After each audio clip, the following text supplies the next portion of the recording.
No, it's DT Suzuki in my head. 5 years ago, after the damn vaccine really kicked my ass, it's really hard on my liver.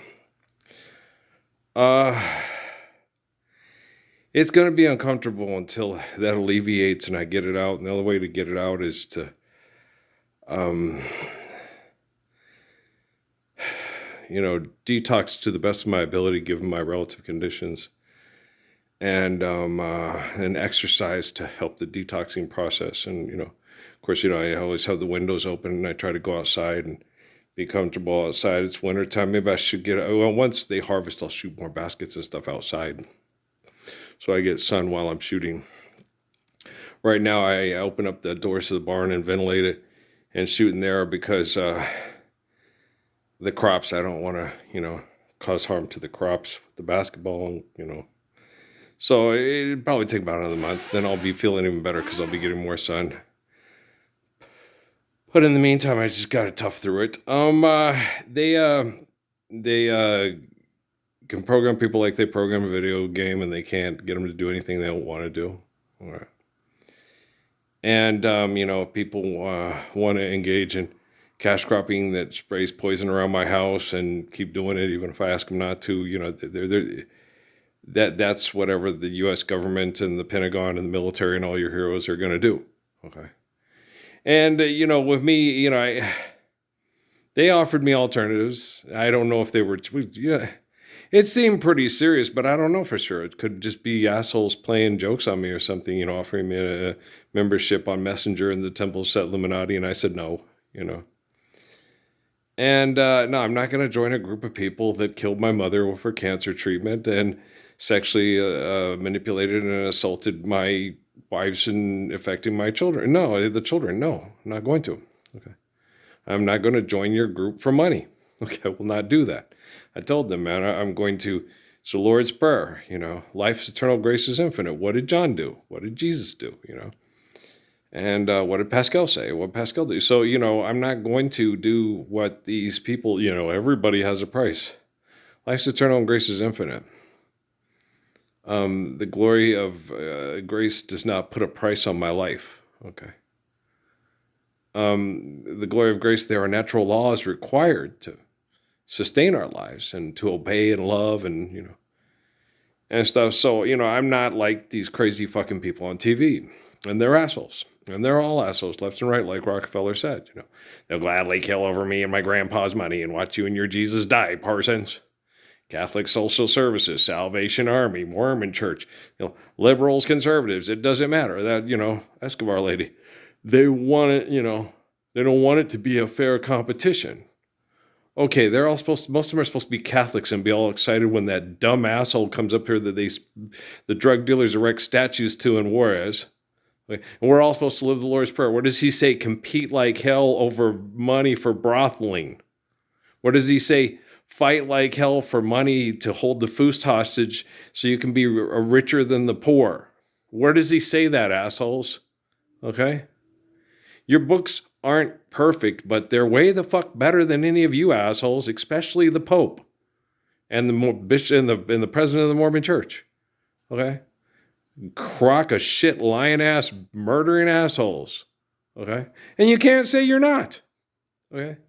People are killed, okay, every day by poverty and oppression and abuse. Okay. When you charge money to live here and throw people in the street to die from exposure like Hobo Billy, this isn't a new phenomenon. Okay.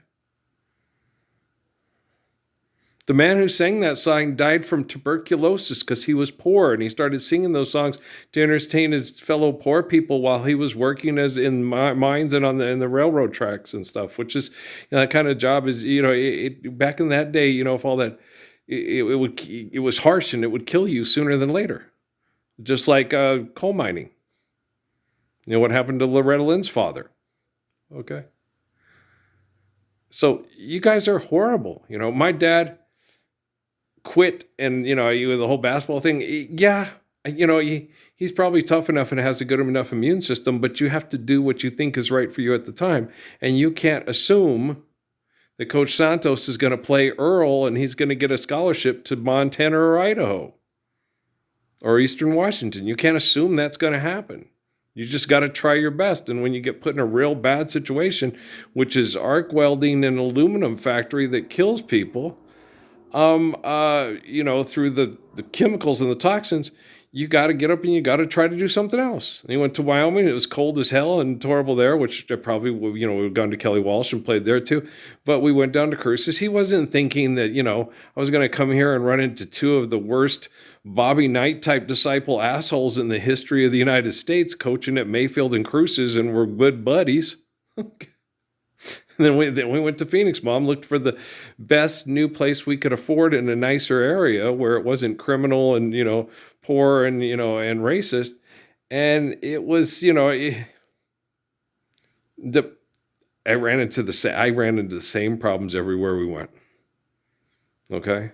The place, because Dean Morgan was the poor school where all the kids that were there, the jocks weren't really that bad of bullies. They could be a little snotty and someone could be jerks, but most of them weren't. And that was the only school where I actually fit in. And my reputation didn't ruin my capacity to play on the team because I was the only chance they had to win. So the coach played me. Okay. It was radically different than Coach Fine with McDaly because they played. I also forgot Newport and Davenport, but they played smaller teams in smaller communities. Colville was 3,000 people. Every school we played in junior high was a community that was a smaller population. So unless the other team had a kid that was outstanding and could kick their ass, that's why I think it would have been funny if we had stayed in Chihuahua. Because I'd kicked Colville's ass in football and basketball. Hurt that kid. They would have tried to hurt me. You can't catch me. But I'm all right with it not happening because I enjoyed being friends with Philip Warwick and Chuck Valley and Bart Meyer, and I enjoyed a lot of my time with the kids in Chihuahua, but I also enjoyed a lot of the kids in Colville. I didn't enjoy the kids that were clicky and jerky and snot. I couldn't stand them, but they were everywhere you go. Okay, they were at Deer Valley High School. They were at Las Cruces High School. They were at Mayfield High School. There seemed to be less at Mayfield than at Cruces. Cruces, I grew up on the Cruces side of town and always heard about, they're this and that because it was the new school. And maybe things had changed since the 70s to the 80s, but I don't think so. No, because my sister had become friends with and liked and was good friends with a man named George Willis, okay, who was the quarterback on the Mayfield team the year that we won the state championship, okay. Him and Roddy Bone was the star, and Roddy went to Notre Dame and played for the Dallas Cowboys, okay. George didn't get a scholarship. He was a good ball player. I thought he should have. He became a manager and a trainer at MSU. And I wondered why, because I was like, why isn't George on the team? He could probably play, defensive back and other positions. He's a really good athlete. He was a very, very good athlete. I just didn't know why he was in at New Mexico State playing sports, because I thought for sure New Mexico State's football team could have used him on the team and had him play, because I thought George was a good enough athlete. He was a very fine option quarterback. Yeah, he was. And so he was fun to watch. I liked George. Linda liked George too. Linda also was friends with and liked and knew and was friends with Junior Jackson. She got from my mom, from Mary Ann. Yeah. So no, she liked George Willis a lot, and I was I like George Willis too. So, what do you think Mom was trying to set up Linda with Greg Webb? Yeah. That was in between Ralph and Jerry. Yeah. And then she ended up with, her and Jerry worked together at Howard Johnson's. Yeah. Jerry was one of the cooks and stuff, and Mom worked as the bartender in Reuben. And the hawk up two loogies. Everybody that story. They had an NAACP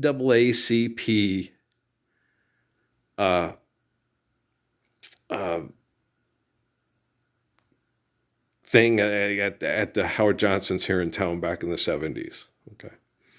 And Jerry had to wait tables. They had him go out there and wait tables, right? And he went out to help these people, and this lady wanted the poached eggs, and Jerry tried to talk her out of them. And she got real indignant with him and told him, that stuff. And he was like, well, ma'am, he doesn't prepare poached eggs real well. I wouldn't recommend them at all. Okay, Reuben didn't like to make them, so he hawked loogies in them. And Jerry tried to talk everybody out of ordering them because he didn't like to make them. And plus, he didn't want people to eat hawk loogies in their poached eggs, right? The lady made a point to find Jerry when she left and let him know that Reuben made excellent poached eggs. She thought he was being racist. She accused him of being racist when he tried to talk her out of the poached eggs. And then she went out and found him and said he makes excellent poached eggs. And Jerry went and told Reuben that his loogies were excellent.